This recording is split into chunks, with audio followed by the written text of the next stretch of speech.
And now to other matters. Governor Soludo has presented 258.9 billion naira as the budget for 2023 to the Anambra State House of Assembly.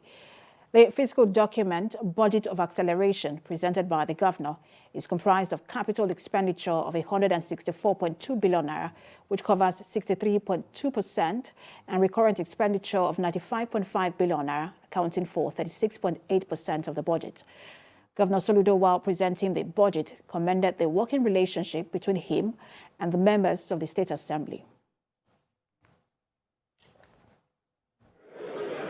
We are here to present to you, Mr. Speaker, honorable members, a draft 2023 budget of about 260 billion, compared to the revised 2022 budget of 170 billion, of about 170 billion, with a capital budget of 164 billion, accounting for 63.2%, while the recurrent of 95.5 billion accounts for 36.8%.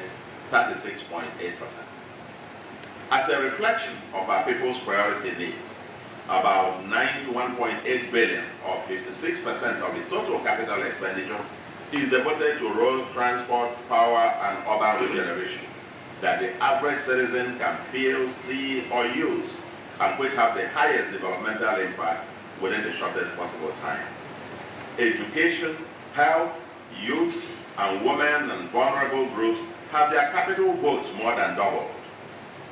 We appropriately budgeted for counterpart funding to catalyze resource inflows from our partners. Expenditures on security remains barely unchanged in spite of increased challenges, although some enforcement for law and order will receive increased spending.